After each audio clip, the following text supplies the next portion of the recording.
हम में से हर किसी की जिंदगी काम करते हुए ही बीत रही है। जब हम छोटे थे तो ये सोचकर मेहनत से पढ़ाई करते थे कि इस समय में मेहनत कर लेने से बड़े हो जाने के पर हम अपनी जिंदगी सुकून से बिता सकेंगे।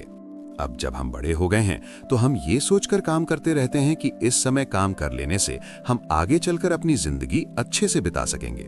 कुल मिलाकर इस काम ने हमसे हमारी पूरी जिंदगी छीन ली है। लेकिन हम इतना काम आखिर करते क्यों हैं? जाहिर सी बात है, कामयाब होने के लिए। लेकिन क्या यह तरीका सही है? क्या बाहर की चीजों में खुशियां ढूंढने से आप खुश रह सकते हैं? अगर ऐसा है तो फिर यह दुनिया खुश क्यों नहीं है, जबकि यहां सभी लोग बाहर की चीजों में खुशियां ढूंढ रहे हैं? ये किताब आपको बताएगी कि किस तरह आप अपने अंदर झांककर खुशियां हासिल कर सकते हैं। बाहर की चीजों में खुशियां ढूंढना क्यों बेकार है? किस तरह आप अपने डर को कम कर अपने आत्मविश्वास को बढ़ा सकते हैं? किस तरह आप खुद को एक खुश और बेहतर इंसान में बदल सकते हैं? अगर आपसे ये सवाल किया जाए कि आप क्या हासिल करना चाहते हैं, तो आप क्या जवाब देंगे? इस सवाल पर कुछ देर गौर कीजिए और खुद से पूछिए कि आपको क्या चाहिए। जब बहुत से लोग इस सवाल पर गौर करते हैं तो वे जवाब देते हैं कि उन्हें दौलत, शोहरत या इज्जत चाहिए। वे बाहर की चीजों को हासिल करने के पीछे भागते रहते हैं। उन्हें लगता है कि अगर उन्हें पैसे मिल जाएं तो वे खुश हो जाएंगे, लेकिन अपनी इसी गलतफहमी की वजह से वे कभी खुश नहीं रह पाते। पैसे या कामयाबी आने से आप कुछ वक्त के लिए खुश जरूर हो जाएंगे, या फिर आप कुछ चीजें खरीद के अपने शरीर को आराम दे सकेंगे, लेकिन इसकी कोई गारंटी नहीं है कि इससे आप खुश रहेंगे। वो चीजें एक समय के बाद पुरानी हो जाएंगी और फिर आपको उनसे खुशी नहीं मिलेगी। अब आपके मन में ये सवाल उठ रहा होगा कि अगर इन सब चीजों से आपको खुशी नहीं मिलेगी तो आपको क्या करना चाहिए? इसका जवाब आसान है। आप अपने अंदर झांकिए और देखिए कि वो आपके अंदर की वो कौन सी खूबी है, ये फिर कौन सी भावना है जिसे अगर आप जगा देंगे या फिर अपने अंदर से बाहर ला देंगे तो आप खुश हो जाएंगे। आप देखिए कि वो कौन सा काम है जिसे अगर आप करने लगें तो रोज सुबह बिस्तर से उठने में आपको परेशानी नहीं होगी। अगर आप खुद को प्यार से भरे रखने की या फिर खुद को मुश्किल से मुश्किल वक्त में शांत रखने की मंजिल को पाने के पीछे भागेंगे तो आप हमेशा खुश रह सकेंगे। खुद से प्यार करना सीखकर आप हमेशा खुश रह सकेंगे।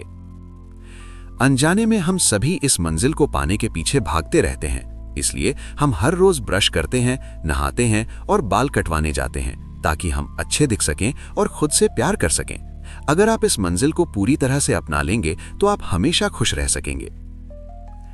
मान लीजिए कि एक बच्चे अपनी माँ के साथ बाजार में जा रहा है। बाजार में उसने कुछ खाने की चीज देखी और उसका मन किया कि वो उसे खरीद कर खाएगा। यहाँ पर उसका पेन प्लेजर प्रोग्राम एक्टिवेट हो जाता है। इस प्रोग्राम में 3 स्टेप होते हैं। सबसे पहले वो ये देखता है कि उसे क्या चाहिए। सबसे पहले वो बच्चा अपनी माँ से पैसे मांगने का प्लान बनाता है। इसके बाद वो अपनी माँ से पैसे मांगता है, लेकिन अगर उसकी माँ उसे पैसे देने से मना कर दिया तो वो अपने काम करने का तरीका बदल देता है और रोने लगता है या जिद करने लगता है। उसके दिमाग में सिर्फ इतना है कि उसे वो खाने वाली चीज चाहिए। हम बड़े उनसे कुछ अलग नहीं हैं। हम भी किसी एक चीज के पीछे भागते हैं और जब वो नहीं मिलता तो हम अपने काम करने का तरीका बदल देते हैं और दूसरे तरीके अपनाने लगते हैं। हमें किसी भी हालत में वो चीज हासिल करनी होती है, लेकिन क्या आपने कभी इसके अंजाम के बारे में सोचा है? आपके हर एक काम का अपना एक नतीजा होता है। अगर हम बच्चे की बात करें तो हो सकता है उस चीज को खाने की वजह से उसके पेट में दर्द होने लगे या वो बीमार पड़ जाए। वो बच्चा इस बात को नहीं समझ रहा है, लेकिन उसकी माँ को ये बात पता है। उसके कुछ पल की खुशियां उसके लिए ढेर सारे दुख ला सकती हैं। इसलिए आप जब भी किसी चीज को हासिल करने के पीछे भागें, आप उसके अंजाम के बारे में सोच लें। मान लीजिए आप बहुत तनाव में हैं और आपका मन करता है कि आप राहत पाने के लिए शराब पी लें। अब वक्त आ गया है कि आप खुद से ये सवाल करें कि आपका ये फैसला आपको कहां लेकर जा रहा है। क्या आप कुछ वक्त की राहत पाने के बदले जिंदगी भर की लत पाल रहे हैं जो आपको अंदर से खा जाएगी? इसका जवाब हाँ है। आप अपने अंदर के बच्चे पर काबू पाना सीखिए। हर बार सही गलत बताने के लिए आपके पास आपकी मां नहीं होंगी।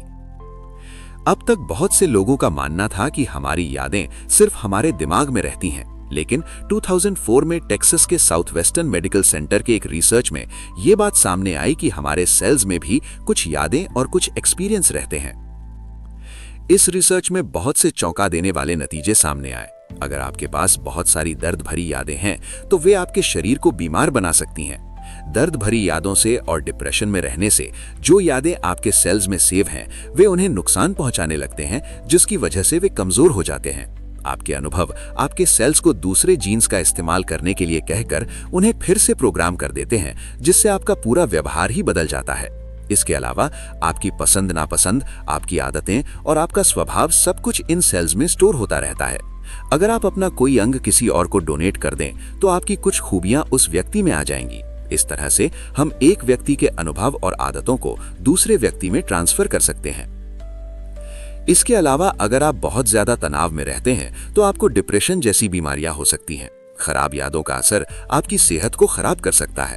शायद आपको कभी मलेरिया या चिकन पॉक्स हुआ हो। हम में से लगभग सभी को जिंदगी में एक ना एक बार चिकन पॉक्स होता है, लेकिन मजे की बात यह है कि ये कभी एक बार से ज्यादा नहीं होता।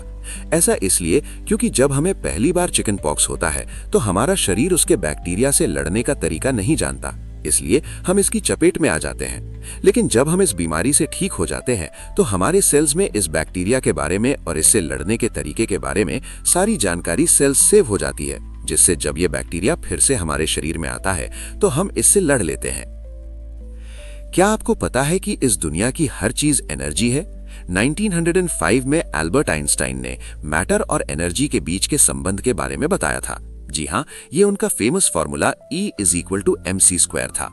इसका मतलब हमारा शरीर भी एनर्जी ही है, लेकिन इस शरीर में पॉजिटिव और नेगेटिव दोनों एनर्जी रहती है। अगर आप पूरी तरह से पॉजिटिव एनर्जी से भरे हुए हैं तो आपको किसी भी तरह की बीमारी नहीं होगी, और अगर आपके अंदर नेगेटिव एनर्जी है तो आपको हमेशा सिर दर्द, कमर दर्द और दूसरी समस्याओं की शिकायत रहेगी। अपने आप को नेगेटिव एनर्जी से दूर रखने के लिए आप नीचे दिए गए काम कीजिए। सबसे पहले ये देखिए कि आप किस चीज की वजह से परेशान हैं, या वो कौन सी चीज है जो आपको सुकून से जीने नहीं दे रही है। इसके बाद आप आराम से बैठ जाइए और एक छोटी प्रार्थना कीजिए। आप कहिए कि जो भी चीज आपको परेशान कर रही है वो आपको छोड़कर चली जाए, ताकि आप अपने काम पर अच्छे से फोकस कर सकें। इसके बाद अपने दोनों हाथों को अपने दिल के पास लेकर जाइए और अपने हाथों को एक हाथ को दूसरे हाथ के ऊपर रखकर उसे गोल गोल घुमाइए और 10 से 15 सेकंड्स के बाद उसे दूसरी दिशा में घुमाइए। ऐसा कुछ मिनट तक कीजिए। इसके बाद अपने दोनों हाथों को अपने माथे पर लेकर जाइए और वहां भी एक हाथ के ऊपर दूसरा हाथ रखकर उसे गोल गोल घुमाइए। अंत में अपने हाथों को अपने सिर के ऊपर लेकर जाइए और फिर से ये काम कीजिए। अगर आप इस एक्सरसाइज को दिन में 3 बार करेंगे तो कुछ ही दिनों में आपको फर्क दिखाई देगा। बहुत से लोग जिंदगी के इस जंगल में रास्ता भटके हुए हैं। उन्हें ये नहीं पता कि वे कहाँ जा रहे हैं। कुछ लोगों को पता तो है कि वे कहाँ जा रहे हैं, लेकिन उन्हें ये नहीं पता कि वे सही रास्ते पर हैं या नहीं। तो अगर आपको नहीं पता कि आप सही रास्ते पर हैं तो आपको क्या करना चाहिए, आइए देखते हैं। सबसे पहले आप ये देखिए कि आपकी इच्छा क्या है, या आप अपनी जिंदगी में क्या हासिल करना चाहते हैं। मान लीजिए कि आप चाहते हैं कि लोग आपको प्यार करें और आपकी इज्जत करें। इसके बाद आप ये देखिए कि आप इस समय क्या काम कर रहे हैं। क्या आप जो कर रहे हैं उससे लोग आपको प्यार करेंगे या आपकी इज्जत करेंगे?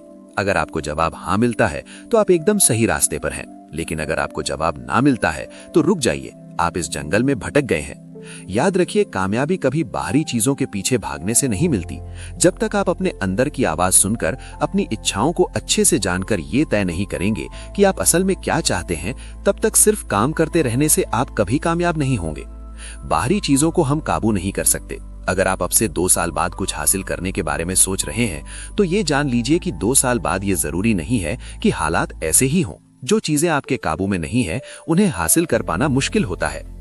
इसलिए आप भविष्य के बारे में मत सोचिए। आप बस ये देखिए कि आप इस समय क्या हासिल करना चाहते हैं और इस समय क्या हासिल कर सकते हैं। शांति पाना लगभग हम सभी के हाथ में होता है, क्योंकि जब हम उसे पाने के लिए भागते हैं तो हम खुद को काबू करने की कोशिश करते हैं। हम खुद को आसानी से काबू कर सकते हैं, इसलिए हम आसानी से शांति पाकर अपनी जिंदगी सुकून से बिता सकते हैं।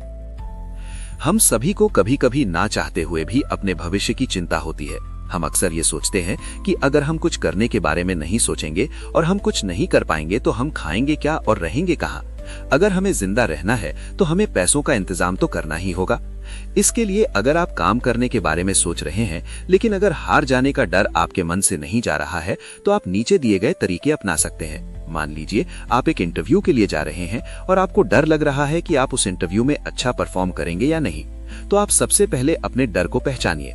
आप अपने सभी डर की लिस्ट बनाइए और उन्हें 1 से 10 तक के नंबर दीजिए। अगर आपको किसी बात से बहुत ज्यादा डर लग रहा है तो उसे 10 नंबर दीजिए और अगर बहुत कम लग रहा है तो 1 नंबर। ठीक इसी तरह आप उन कामों की लिस्ट बनाइए जिसे आप आत्मविश्वास के साथ करते हैं। इन्हें भी आप 1 से 10 नंबर दीजिए। अगर किसी काम को करते वक्त आप पूरी तरह से आत्मविश्वास से भरे रहते हैं तो उस काम को 10 नंबर दीजिए और अगर किसी काम को करते वक्त आपके अंदर का आत्मविश्वास खत्म हो जाता है तो उस काम को 1 नंबर दीजिए। इसके बाद आप एनर्जी मेडिसिन टूल का इस्तेमाल कीजिए। जी हाँ, ये वही एक्सरसाइज है जिसके बारे में आपने चौथे सबक में जाना था। इसका इस्तेमाल कर आप अपने अंदर से नेगेटिव बातों को निकालकर खुद को अच्छी बातों से भर सकते हैं। आप इसे दिन कीजिए और तब तक करते रहिए जब तक आपका डर पूरी तरह से खत्म ना हो जाए। एक बार आपने अपने डर और अपने आत्मविश्वास से किए जाने वाले कामों की लिस्ट बना ली तो अब वक्त आ गया है कि आप अपने डर की लिस्ट के सभी आइटम के नंबरों को धीरे धीरे कम करें और अपने आत्मविश्वास से किए जाने वाले कामों के नंबर को धीरे धीरे बढ़ाएं। इसके लिए आप 40 दिन का सफर तय करने का फैसला कीजिए। इन 40 दिनों तक आप हर रोज एनर्जी मेडिसिन टूल का इस्तेमाल कीजिए।